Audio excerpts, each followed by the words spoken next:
Assalamualaikum warahmatullahi wabarakatuh. Halo teman-teman subscriber dimanapun Anda berada.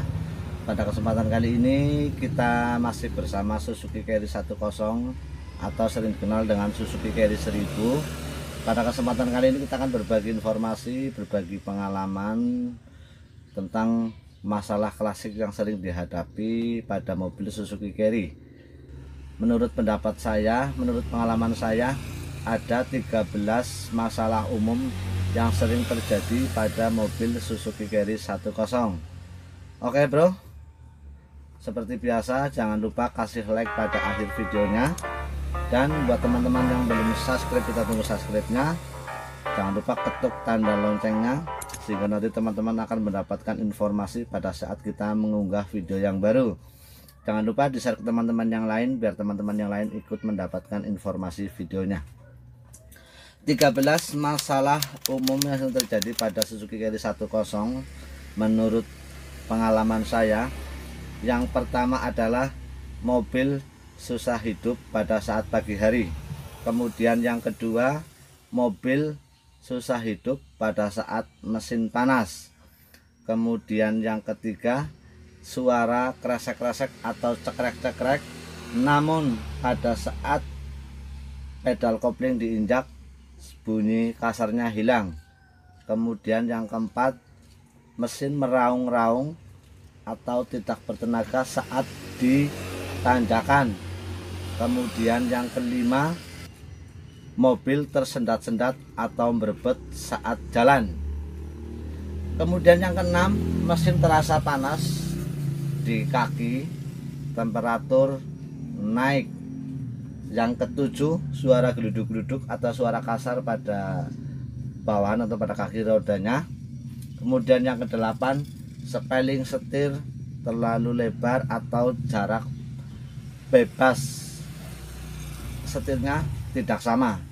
Yang sembilan, mobil susah hidup setelah dicuci. Yang 10, lampu sen kadang-kadang berkedip, kadang-kadang tidak. Kemudian yang ke-11, indikator bensin kadang-kadang ngaco. Yang ke-12, menutup pintu sambil dibanting. Yang ke-13, lampu indikator oli nyala. Oke bro, kita akan membahasnya satu persatu. Tadi yang pertama adalah mesin susah hidup pada saat pagi hari. Gini bro, biasanya orang itu kalau pagi hari menyetater mobil atau menghidupkan mobil langsung disetater, itu pada umumnya. Namun itu bila terjadi pada mobil yang sekarang itu gampang bro. Namun untuk mobil Suzuki Carry yang termasuk mobil yang sudah lama, sudah 20 tahun lebih, itu tidak bisa seperti itu bro. Tetap pagi hari itu caranya untuk gas dikocok-kocok dulu. Yang pertama, posisi kontak di on, itu nanti ada dengar suara rotak, rek-rek itu. Nah, itu baru kita injak pedal gasnya, kocok 3 kali atau 4 kali. Kocok, baru kita hidupkan. Itu mobil bisa langsung di starter. Kemudian mobil susah hidup pada saat pagi hari itu karena akinya ngedrop atau tekor. Gara-gara tadi bro, mobil susah di starter. Dan akhirnya akinya ngedrop. Itu penyebab mobil susah di starter. Kemudian gara-gara karburator banjir. Kalau bahasanya karburator banjir, itu karena sering dikocok ya gitu bro, ngocoknya terlalu banyak, akhirnya karburator banjir. Itu menyebabkan mobil susah hidup. Caranya gimana bro? Injak pedal gas sampai penuh. Injak sampai penuh, kemudian baru kita starter terus. Kalau belum hidup, starter terus, tapi dengan pedal gas diinjak penuh. Itu permasalahan yang pertama, mobil susah hidup pada pagi hari. Permasalahannya seperti itu, dan solusinya seperti tadi yang saya sampaikan. Kemudian yang kedua, mobil susah hidup pada saat mesin panas. Ada beberapa penyebab permasalahan yang menyebabkan mobil susah di starter pada saat mesin panas. Yang pertama adalah koil. Mungkin koil sudah lemah. Nah, cara mengecek koil biasanya kalau koil mobil pada mobil-mobil seperti Carry ini, pegang koilnya itu panas banget atau tidak. Kalau panas banget biasanya itu kendala bahwa koil sudah tidak bagus. Itu biasanya mulai tanda-tanda koil tidak bagus, koilnya panas banget bro, habis dipakai panas banget. Itu yang menyebabkan koil lemah, akhirnya mobil susah hidup pada saat mesin panas. Kemudian yang kedua adalah dinamo starter. Mobil di starter pada saat mesin panas susah. Itu karena apa bro? Pada dinamo starter itu sendiri dalamnya ada bus angker ya, ada bosnya itu. Karena bosnya sudah aus atau sudah longgar, maka pada saat mesin panas dinamo angkernya itu susah berputar. Itu menyebabkan dinamo starter tidak mau di starter, akhirnya susah hidup. Itu dari dinamo starter.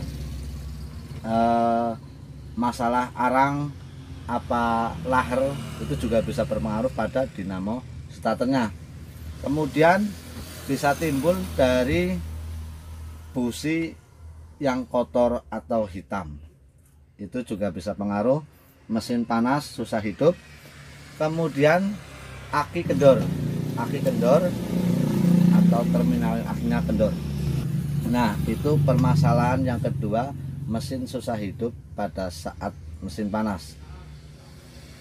Kemudian yang masalah yang ketiga, mobil bunyi kemerosok atau cekrek-cekrek, namun saat pedal kopling diinjak bunyi suara kasarnya hilang bro. Itu bermasalah pada terutama adalah truk lahar. Tempatnya ada di dalam prosneleng. Untuk mengetahui truk lahar otomatis kita harus bongkar prosnelengnya atau gearboxnya. Kalau perlu kita ganti satu set untuk koplingnya, biar apa ya, biar aman bro, biar aman. Tapi permasalahan seperti itu hanya terjadi pada truk laharnya. Jadi pada saat mesin hidup suara kemerasak atau cekrek, namun pada saat pedal kopling diinjak suara kasarnya hilang. Itu pada truk lahar. Kemudian masalah yang keempat adalah mobil meraung-raung tidak bertenaga saat ditanjakan. Itu sering banget terjadi kalau mau mobil dua bro. Itu permasalahan pada kampas kopling yang sudah tipis. Nah, solusinya tetap harus diganti bro. Bongkar prosneleng, dikontrol, kampas koplingnya habis, sebaiknya diganti satu set sekalian biar aman bro. Itu masalah yang keempat, mesin meraung tidak bertenaga saat ditanjakan. Bisa terjadi karena kampas kopling tipis, dan juga bisa terjadi karena setelan setelan dari delco atau platina itu juga pengaruh pada tenaga performa mesin. Itu juga berpengaruh di tanjakan tidak kuat dan meraung. Tapi di sini karena meraung tapi tidak bertenaga, itu menurut pengalaman saya kampas kopling tipis. Kemudian permasalahan yang kelima adalah mobil tersendat-sendat atau berbet pada saat jalan. Nah, itu menurut pengalaman saya sudah sering pernah mengalami. Biasanya itu terjadi salah satu businya ada yang mati bro. Busi mobil kayak itu ada 4, biasanya salah satu itu mati. Pada saat jalan itu bisa berakibat berbet atau tersendat-sendat. Kemudian kabel busi yang bocor, pengapian tidak langsung menuju ke busi, namun karena putus di tengah-tengah, akhirnya cara ibaratnya pengapian sudah dibegal di tengah jalan. Itu bisa mengakibatkan mobil tersendat-sendat atau berbet. Kemudian yang permasalahan selanjutnya yaitu mobil berbet terjadi karena karburator yang kotor. Karburator yang kotor itu di dalam penampung karburator bisa terjadi telat bensin. kerat bensin. Nah itu biasanya pada jarum pelampung itu kotor. Solusinya harus dibongkar untuk karburatornya dan dibersihkan. Kemudian bisa disebabkan karena apa bro? Filter bensin yang kotor, filter bensin kotor itu, dan karburator penampungnya bensin kurang, itu mengakibatkan rotak tidak bekerja dengan baik.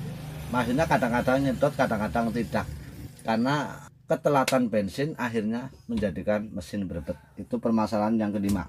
Kemudian masalah berbet itu bisa terjadi gara-gara platina mobil. Mobil Suzuki Carry 10 masih menggunakan platina, tapi ya ada sudah ada rombak yang pakai CDI, ada. Nah kalau yang pakai platina harus sering dikontrol platinanya bro. Platina harus sering dikontrol, mungkin mobil itu berpengaruh pada performa tenaga. Kalau yang pakai platina itu sebenarnya diuntungkan karena tenaga masih bisa disetting. Kemudian kalau yang pakai CDI itu memang tenaga sudah dibuat pas, itu bro. Itu menurut pengalaman saya. Kemudian permasalahan yang keenam adalah mesin terasa panas di kaki dan indikator temperatur naik. Nah itu adalah permasalahan yang keenam. Mesin terasa panas, indikator temperatur naik. Permasalahan adalah pada sirkulasi pendingin, pada radiator bro. Ada permasalahan pada radiator, mungkin ada kebocoran pada selang-selangnya. Kemudian tutup radiator juga berpengaruh. Terus pada apa, bagian radiator mungkin ada yang bocor ya bro. Nah radiator yang bermasalah atau sirkulasi pendingin yang bermasalah itu bisa menyebabkan akhirnya merambah pada terjadinya overheat bro. Overheat itu kerusakan pada bagian packing silinder kop bocor. Packing silinder kop yang bocor itu bisa mengakibatkan akhirnya bercampurnya air dengan oli. Gini bro, kadang kita sering mendapatkan mobil yang radiatornya itu airnya berwarna kayak susu ya bro, kayak susu. Itu menandakan bahwa permasalahan pada silinder head atau silinder kopnya, berarti packing silinder kopnya bocor. Solusinya harus dibongkar silinder kopnya. Itu permasalahan yang keenam, mesin panas temperatur naik. Kemudian yang ketujuh adalah terdengar suara geluduk-geluduk atau kasar pada bagian kaki-kakinya. Itu masalah biasa, masalah wajar pada mobil-mobil yang jadul ya kayak Suzuki Carry. Itu suara geluduk-geluduk bisa terjadi karena ball joint itu sudah rusak. Tirot juga berpengaruh di situ. Tirot, ball joint rusak. Kemudian dudukan rumah cakram itu juga rawan banget untuk mobil Suzuki Carry bro. Gini rawannya gini bro, karena usia, pada saat di jalanan yang kasar dia akan terasa kasar banget pada bagian rodanya. Itu bisa terjadi karena dudukan rumah cakramnya sudah aus. Itu harus dibongkar dan diganti. Kemudian suara geluduk-geluduk diakibatkan bantalan suspensi atau bantalan shock breaker depan sudah rusak atau tipis ataupun bantat. Solusinya harus diganti bantalannya bro, atau shock breakernya mati. Itu juga bisa mengakibatkan suara geluduk-geluduk. Kemudian masalah yang kedelapan adalah jarak setir bebasnya tidak sama atau sepeling setir ya bro. Itu hubungannya dengan worm setir. Mungkin setelan pada worm setir itu kendor. Sudah kita bahas pada video sebelumnya tentang worm setir Suzuki Carry. Di situ kalau spellingnya terlalu lebar bisa permasalahan pada kontrol bebeknya sudah aus. Kemudian lahar dudukannya di dalam worm setir itu sudah aus. Kemudian lahar itu bisa rusak karena oli dalam worm setir itu sudah habis. Worm setir sudah habis. Masalah yang ke-9 adalah mobil susah hidup setelah mobil dicuci. Itu penyakit mobil kuna ya seperti itu bro, mobil apa jadul itu ya memang seperti itu. Kadang-kadang habis dicuci susah hidup, itu permasalahan karena pada delkonya biasanya terkena air. Nah untuk Suzuki Carry sebenarnya sedikit aman ya bro, karena posisi delco itu menghadap ke atas. Namun kadang-kadang kalau dicuci pada tukang cuci itu kan semprotannya besar, itu kadang ada air yang mungkin bisa kemungkinan masuk ke delco. Nah delco kena air bisa terjadi mobil susah hidup, makanya harus dilepaskan kop delconya, kemudian dilap, dibersihkan, baru di starter, mungkin insya Allah hidup. Kemudian pada jalur kabel businya mungkin kena air bro, itu bisa menyebabkan mobil susah di starter setelah dicuci. Itu masalah yang ke-9. Kemudian masalah yang ke-10 adalah lampu sen kadang-kadang berkedip, kadang-kadang tidak. Nah itu permasalahan, coba cek pada flashernya. Untuk flasher Suzuki Carry 10 ada di belakang dashboard, di samping setir ya biasanya bro, di samping setir itu dikontrol mungkin sudah rusak atau diganti. Jadi kalau kedipannya lampu sennya terlalu cepat atau terlalu banter, mungkin bohlam ada yang mati atau yang putus bagian depan atau belakang. Silahkan dicek ada yang nyala atau tidak gitu. Kalau nyala biasanya nyalanya normal, duduknya normal, tapi kalau ada yang satu banter atau cepat, itu kemungkinan ada lampu sen yang mati atau putus. Kemudian permasalahan lampu besar karena lampu depan kurang terang, itu kalau mobilnya sudah memakai relay, mungkin relaynya sudah rusak, silahkan diganti relaynya. Atau kalau belum dikasih relay, dikasih relay, itu nanti lampu tambah terang untuk lampu depannya. Itu permasalahan yang umum terjadi pada Suzuki Carry 10. Kemudian permasalahan yang ke-11 berarti ya bro, permasalahan yang ke-11 adalah indikator bensin kadang-kadang ngaco. Nah itu permasalahan pada pelampung di tangki bahan bakar, kemungkinan elemennya mungkin berkarat bro. Elemen di dalam pelampung itu, di dalam tangki berkarat, itu mengakibatkan kadang-kadang indikator bensin ngaco. Kemudian pada dashboard jarum atau jalur indikator itu rusak, itu juga ngaruh indikator bensin tiba-tiba ngaco. Itu permasalahan yang sering terjadi di Suzuki Carry 10. Kemudian masalah yang ke-12 adalah menutup mobil sambil dibanting. Itu mobil zaman mobil yang jadul memang gitu bro. Itu permasalahan pada engselnya mungkin sudah rusak atau turun ya bro. Nah, kalau sudah rusak ya mending diganti, mungkin disetel dulu ya bisa di atas atau kurang atas atau kurang ke bawah atau kurang ke samping, itu bisa disetel bro. Itu mengakibatkan pintu kalau ditutup itu kayak dibanting gitu, break gitu loh. Kemungkinan itu asal pintunya sudah rusak atau aus, itu harus diganti. Kemudian masalah yang ke-13 adalah lampu indikator oli. Nah lampu indikator oli nyala pada saat mesin dihidupkan.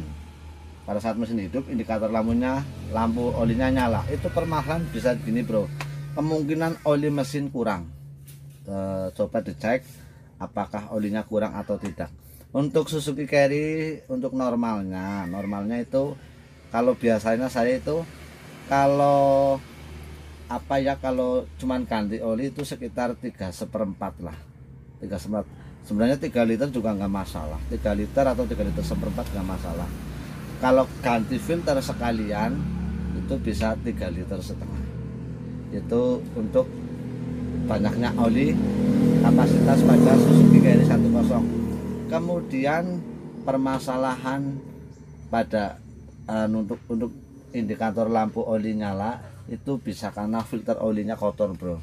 Filter oli kotor itu bisa berpengaruh pada lampu indikator oli nyala.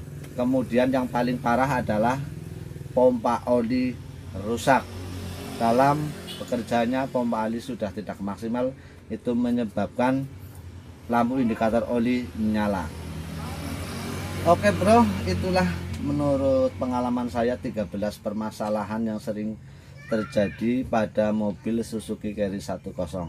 Mungkin buat teman-teman semuanya ada pendapat atau pengalaman yang lain juga, silahkan tulis di kolom komen. Kita hanya berbagi pengalaman, berbagi informasi, tidak ada unsur kita menggurui atau kita sok tahu lah, yang enggak. Itu kita cuma berbagi pengalaman, nambah seduluran bro, nambah seduluran, bisa berbagi pengalaman, bisa berbagi ilmu. Apapun yang kita sampaikan, kita hanya bengkel desa yang masih banyak kekurangannya. Kita masih belajar dan terus belajar dengan harapan kedepannya bisa lebih baik.